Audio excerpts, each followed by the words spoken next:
हमारे इंडस्ट्री के बहुत बड़े निर्माता निर्देशक द ग्रेट शोमैन कहे जाने वाले सुभाष घई साहब, जो मोहम्मद रफ़ी साहब के बहुत बड़े प्रशंसक थे, उन्होंने जो मोहम्मद रफ़ी साहब के बारे में बात कही वो आपको ज़रूर सुननी चाहिए और मुझे यकीन है कि आपको उस बारे में जानकारी नहीं होगी।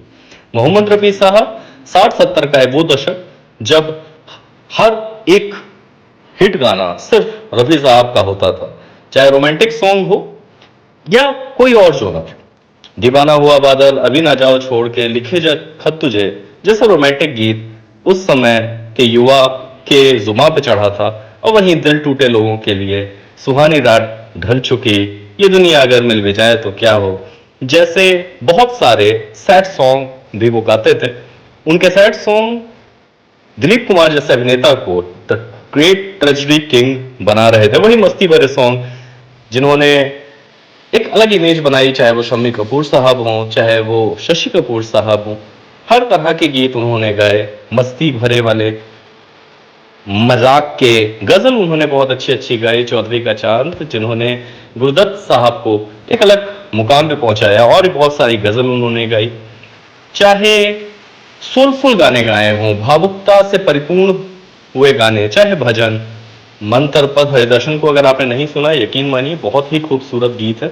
और भी बहुत सारे भजन उन्होंने गाए। वो हमारी इंडस्ट्री के इकलौते ऐसे सिंगर थे जो कव्वाली से लेके, जो भजन से लेके, जो रोमांटिक सॉन्ग से लेके हर तरह के गीत गाते थे। गुरुदत्त साहब हों, चाहे भारत भूषण जी हों, ट्रेजेडी किंग दिलीप कुमार साहब हों, या द ग्रेट देवानंद साहब, हर कोई उनसे ही अपनी फिल्मों के गाने गवाना चाहता था। हर बड़ा एक्टर उस समय ये चाहता था कि सिर्फ मोहम्मद रफ़ी साहब ही उनकी आवाज बने। राज कपूर साहब, शम्मी कपूर साहब, शशि कपूर साहब हों या अमिताभ बच्चन साहब, सभी बहुत लालायित रहते थे रफ़ी साहब के साथ काम करने के लिए। और रफ़ी साहब भी उस समय कुछ अलग जोन में थे। वो जितने अच्छे गीतकार थे, गायक थे, उतने ही अच्छे इंसान थे। हर अवार्ड शोज में उनका बोलबाला होता था। फैन फॉलोइंग उनकी सबसे ज्यादा थी। और जितने भी नए उभरते सिंगर थे वो उनकी इंस्पिरेशन थी। पर आराधना मूवी के बाद ट्रेंड बदल गया। नए युवा कुछ स्पॉन्टेनियस गाना पसंद करने लगा, ना कि क्लासिकल गाना। एक जंग सी छिड़ गई किशोर कुमार और द ग्रेट रफ़ी साहब के बीच में कि नया किंग गायकी का कौन है। उस समय न्यूज़पेपर इस तरह की गॉसिप स्टार्ट करने लगे कि रफ़ी का दौर जो है वो खत्म हो चुका है और अब ये जमाना जो है वो किशोर कुमार का है। गायकी के बादशाह का तमगा रफ़ी साहब से छीनकर किशोर साहब के पास चला गया है। हालांकि ये दोनों एक दूसरे की बहुत रिस्पेक्ट किया करते थे, पर मीडिया इस तरह की बातें बहुत ज्यादा फैलाने लगा। यूथ रफ़ी साहब से ज्यादा किशोरदा को पसंद करने लगे थे। पर क्या सच में रफ़ी साहब का दौर खत्म हो गया था? शायद नहीं, क्योंकि रफ़ी साहब का दौर कभी खत्म हो ही नहीं सकता था। वो जितने जज्बाती सिंगर थे उतने ही भावुक, विनम्र और बहुत ही मिलनसार इंसान। किशोर कुमार की बढ़ती फैन फॉलोइंग के बीच में भी रफ़ी साहब की गायकी कहीं पे भी कम नहीं लगी।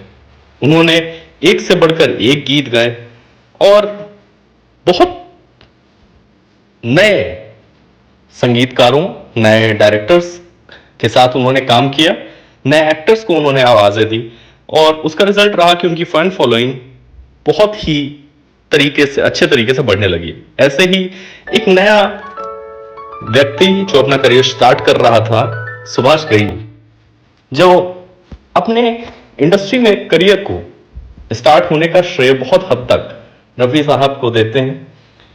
वो ये उनका मानना था कि संगीत का मतलब ही है रफ़ी साहब। अगर रफ़ी साहब नहीं है तो कोई भी गायक पूर्ण गायक नहीं हो सकता। रफ़ी साहब के इंतकाल के बाद वो बहुत परेशान थे अपनी मूवीज में गाना ढूंढने के लिए।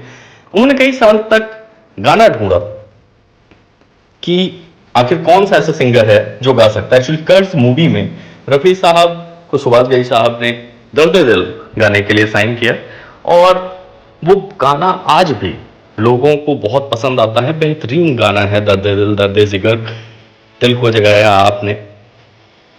इंतकाल हो जाने के बाद रफी साहब के, सुभाष घई साहब बहुत ही परेशान थे कि आखिर अब वैसा ही दिल को छू लेने वाली आवाज कहां से लेके आऊं। एक गीतकार उनको मिला जिनका नाम था मोहम्मद अजीज, एक नया लड़का। उसे चांस सिर्फ इस बात की वजह से मिला क्योंकि उनकी आवाज रफी साहब से मिलती थी। और फिर सुभाष घई साहब ने ए वतन तेरे लिए, कर्मा मूवी का, और सौदागर, इमली का बूटा, बेरी का पेड़, माय नेम इज लखन जैसे बहुत सारे गाने उनसे गवाए।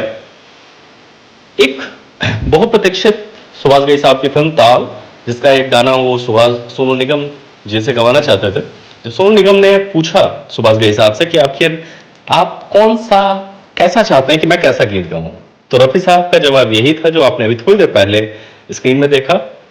उन्होंने कहा कि संगीत का मतलब रफी साहब है और मैं उनका बहुत बड़ा उपासक हूं, और मैं ये सोच ही नहीं सकता कि कोई और मेरे गीत को गाएगा मेरे मूवी के।